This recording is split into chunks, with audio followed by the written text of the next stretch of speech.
My name's Nicole. I'm Allie. And we're here to talk to you about books. Yay.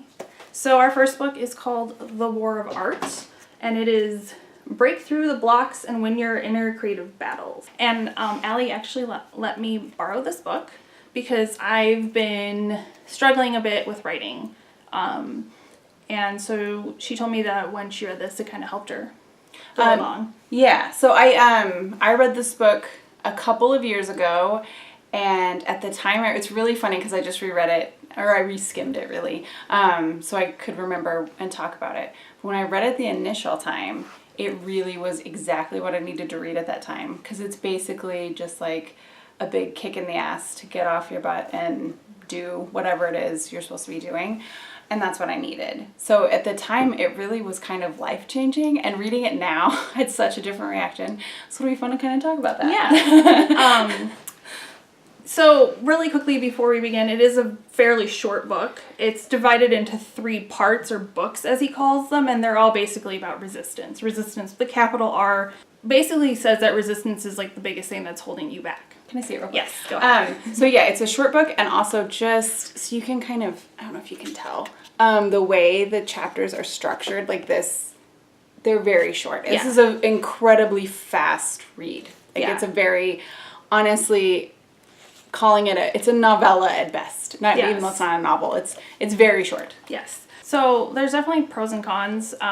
For this book, like Allie said, when she first read it, she really needed what it said to her and she really liked it. Mm-hmm. My first time reading it was just recently. I liked some of his ideas, but then some of them just I felt were a little bit mean, Yeah. to say the least. But to start with the pros, Mm-hmm. he does have some good ideas. I have like a lot of things bookmarked. Most of them are negatives actually, but I will say That's funny. yes. I bookmarked all my positives. Okay, well good, because you'll have more positives than I have. But I do have one positive, and that's the thing that I like at the beginning. When he starts talking about resistance, when he introduces you to resistance, he says that like what's hard is not, well, for us, writing. So we're just going to go with writing. So he says the thing that's not hard, it's not writing's not hard, it's sitting down to write is hard, which is true. I find that is the hardest thing. Once I have sat down and started writing, that's easy. Like, I can keep going. Even if it's, like, shit and I don't know what it is, like, I still can, like, write stuff, right? Yeah. Do you find the same thing? Yeah. Yeah, for sure. It's more of making yourself sit down and actually start that you find yourself not doing what you're supposed to. So, and I did like also later on in the book, he talks about how you should almost treat it like a job. Yes. Because when you think about your job, you do stuff even if you don't want to, because you don't let that resistance get in the way, because you really don't have a choice. So if you kind of set up writing or like whatever you're trying to do, like any kind of art or creativity, or if you set it up as a second job and like schedule it out and didn't give yourself the out of like, well, this is just my hobby, so I'm not going to do it today. And that's definitely something I needed to hear, because I definitely have a problem with that. That specifically, that idea was what really, when I say changed my life, I'm not exaggerating. Yeah. He calls it turning pro, and basically every day you do the work. And you don't, like you're saying, like it's a job. You do it. It doesn't matter if you're having a bad day. You just don't have any excuses. It's you treat it like you would a job, and you're just a professional at it in that regard, and how you approach it. I read this book, and then shortly after I took a writing productivity class from Jessica Brody, and we can put a link for that, because if you're a writer, so those were like back to back, and those 2 things have changed. Like since that time, I've written 4 first drafts for books. I'm still having a really hard time getting through to a second draft, but the amount of words I've written and the amount of time I've spent writing has just, I don't know, gone from. At that point in time, I think I was maybe writing once or twice a week, and now I write every day, at times when I'm actually working on a manuscript. I have a harder time once I'm done and I start editing. But when I'm actually wanting to sit down and write a manuscript and I'm ready for that stage of the process, I have no problems. And this book and then that course are the 2 things that really, really, really, like, made that happen. So in that regard, that's why I really loved it the first time I read it. It just was like the kick in the pants I needed. There's another part in here where he talks about basically it doesn't matter like if you fail or like whatever. Yes. Like you don't care. And that's his whole thing with the pro and the amateur. He talks about like a pro an amateur is someone who wants to do something but doesn't do it or whatever, and a pro, doesn't mean you're a professional or getting paid for it. It's just that you treat it like a profession, and the pro doesn't care. Like, if you fail, the pro doesn't care. Yes. If you write out your first draft and then you decide to set the book aside, the pro doesn't care. If you query your book and you get nothing back, the pro doesn't care, because you're constantly looking for the next thing. Yes. You just keep going. You finish a book, you immediately start another one. I really like that. Yeah, it's helpful, I think, to have that kind of mindset. But you actually have some pros. Yeah, so I was going to read the parts of a few quotes from the book. Yes. So the first one is, the rule of thumb: the more important a call or action is to our soul's evolution, the more resistance we feel toward pushing it. I really needed to hear that, because as much as I do love writing, I definitely, when I have an idea that seems like it's too much or whatever, I kind of will chicken out from it sometimes. And it's good to remember that because you feel afraid or you feel like you want to not do the thing, a lot of times that means you need to do it. And I feel like there's a correlation. You hear a lot of people who write who also have anxiety issues. And when you are a person with anxiety, you have a tendency to run away from things that make it worse. Yes. I've been trying really hard not to let that rule my life. And it's tough because it's a very uncomfortable feeling. So just hearing that really, I needed to hear that. I basically needed that reminder that I can't let the anxiety win. I have to go for things that freak me out, especially when it comes to writing. Oh, yeah. The other thing is, resistance obstructs movement only from a lower sphere to a higher. So it's important to remember that when you're feeling this pushback, that's never because you're trying to do something less with yourself or your life or your writing. It's always because you're trying to get to a higher level. You're never going to feel resistance when you're like, should I write or should I sit and watch TV? Like, you're not going to feel any resistance while watching TV. Like, that's why we do it so much. Yeah. Nothing against TV, by the way, just saying. Oh, we love TV. This is another one that I think, this one's a tough one, because it deals with other people too. But it says, when a writer begins to overcome her resistance, in other words, she actually starts to write, she may find that those to her begin acting strange. They may become moody or sullen, they may get sick, they may accuse the awakening writer of changing, of not being the person she was. The closer these people are to the awakening writer, the more bizarrely they will act, and the more emotion they will put behind their actions. They are trying to sabotage her. And I specifically have had some friends that I feel like have kind of done that. It's like they have given up on all of their dreams over the years, so when they hear you talking about all the stuff that you want to do, they kind of just get a negative attitude. I think that's the biggest thing. Like, I don't want to say like anyone's gotten sick or done anything that crazy, but there's definitely a lot of pushback. Like, I know the people I can talk about writing to and the people that I can't, because they're just going to make me feel, they're going to bring me down about it, kind of thing.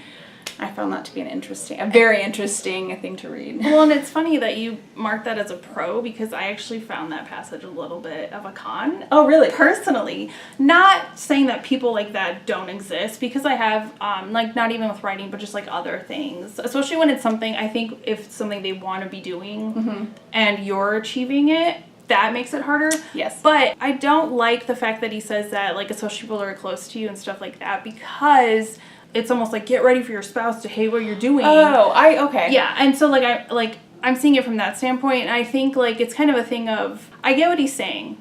I guess I took it more as that might happen. Yeah. And be prepared for that to happen more than like it will. Yeah. I guess that's I get what he's saying, and it's definitely something that has happened to me with like other things, and it's definitely something that I have seen happen before to other people and stuff like that. And like you said, that you even like also experienced that, and so I'm not discounting that. I'm just saying that I don't like him saying that you should be prepared for it like 100%, because that's true. Don't approach everybody like, once you start like achieving your goal in writing or whatever, don't immediately assume that you can't share that with people. Yes, that's true. And most importantly, don't assume that you can't share that with your significant other or your spouse or whatever, because like I know for the both of us, like we're both married and both of our husbands are very supportive of us in achieving what we want to do. If anything, I think situations like that also help you see the kind of people that are important in your life and are your true friends. Yes, that's the thing that he doesn't.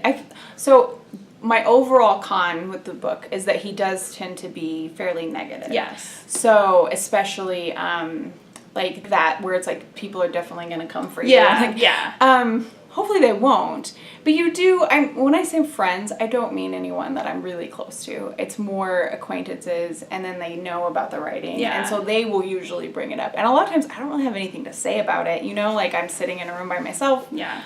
Spending a ton of time writing. I don't have a lot to show for it yet because I'm writing books, and it takes a really long time to get a book into the shape where you can be like, all right, here it is. Yeah. Look at it. Yeah. But there are definitely people that will bring it up and they just put all these ideas out there and put a lot of pressure on you, or have negative things to say, like, oh, it's hard to make any money off of writing. Yeah, that's true. And there are also people that don't seem to understand, like, how long the process could take sometimes. So they'll be like, oh, are you done yet? And it's like, why do you think I'd be finished? Like, even if you could, even you can and whatever can write a book in a few weeks, but that doesn't mean that book's in any shape to, like, actually sell or show anybody. Yes. And I think sometimes people think they're being, I honestly think there are some people who do things like that and they think they're trying to be, like, motivating, but they just don't understand that, like, how the process works. But yeah. Anyway, tangent. One other thing I was gonna say, when people ask if you're done yet, it's like, no, actually, I'll never be done. Yes, writing. that's true, That's the other thing. Is like, it's not a blip. It's definitely a thing I plan to do forever, regardless of what happens. Because that's like the thing. He does talk about that. How, like, if it's the thing you're supposed to be doing, you should just do it. Yes. And it doesn't matter. You shouldn't worry so much about the outcome. And I agree with that because I definitely feel better about myself and my life when I'm writing. So. And I think whatever your thing is, that's true. And he does really drive home that point. Yes. Okay, so I have two more quotes real quick. No, the first one is, he said there's guilt, but we can't put our finger on the source. This was talking about, like, when you're not doing what you're supposed to be doing. And I thought that was, that one really hit me because I was recently talking about this with someone, how I feel guilty all the time. And in the last month, I've just been kind of floundering, deciding what to do, if I was going to keep editing a current project or start a new one. I finally decided to start a new one and now I feel better, but I think that was the problem, was that I wasn't writing. I was just kind of like avoiding writing and trying to figure out what to do. Yeah. And I felt guilty all the time and I was like, why do I always feel guilty? Yeah. And reading that I was like, oh, that's why. Yeah, like once you confront yourself with it, then you realize that you kind of know, you're just trying to hide it from yourself. Yeah. Okay, then the last one is I highlighted a bunch of stuff about being an amateur versus pro, but this just kind of, this is a really simple way to sum it up. The professional loves it so much he dedicates his life to it. He commits full time. That's what I mean when I say turning pro. I think that kind of sums up that idea. All right, so I'll do just like really quick my big overall con. Yes. He, like I said, he has a tendency to approach things from a negative point of view. Definitely. And then the biggest thing is he talks about how, like, if you're doing what you're meant to do, you won't ever be depressed, or you won't have anxiety, or you won't get sick. And that's some bullshit. I'm sorry. Oh, totally. And he also talks in here about workshops, and he has a very negative view on workshops. Yeah, I remember that too. And like how you shouldn't ever be working with other people and stuff, or you shouldn't talk about your ideas. Because he says here, what better way of avoiding work than going to a workshop? But what I hate even worse is the word support. And see, that's the kind of stuff where I'm like, you're way too negative and like too much of a loner. And I'm a loner. So yeah. Well, and it's funny because he says he's like talked to other writers in here and like gotten, whatever, like maybe he didn't collaborate with them or like bounce ideas off them like we tend to do. Yeah, I don't like the way he's saying it, it's almost like don't tell your friends and family, and like because you don't want their support, and that does kind of go into like don't just go tell everyone you're going to do something because actually do it.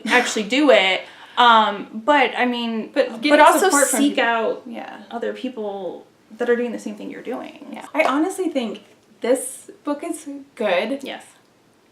Maybe swallow it down after you read it with Big Magic by Elizabeth Gilbert. A lot of like similar themes, and also the idea that ideas are like kind of like living things, and that's why when you ignore an idea, someone else has the same idea, and people have a tendency to get upset about it, which I know that's like kind of woo-woo and out there, but it also, I feel like a lot of it really rings true, and I don't know. Yeah. So I think there's a lot of similar things in that, and it's more positive. Yeah. Well, I can read Big Magic next, and if that's what we want to plan for our next book, or was it maybe else? I don't. Well, I just was like, should we do 2 books about creative living, or should we do a writing? True. Let's make our next book about writing craft. Okay. So we're gonna do the Modern Library Writers Workshop. And so this is kind of like a writing craft book. It's A Guide to the Craft of Fiction by Steven Koch. I don't know. Stay tuned, where we only review books by people named Steven. Yes, apparently. Next will be Stephen King's Songwriting. We'll pick a book by a woman or someone named Steven at least for our next one. Yeah. Hey, and if you have any suggestions for books for us to read and review as well, feel free to drop them down in the comments. That's it for us for now, and we'll see you next time. Bye. Bye.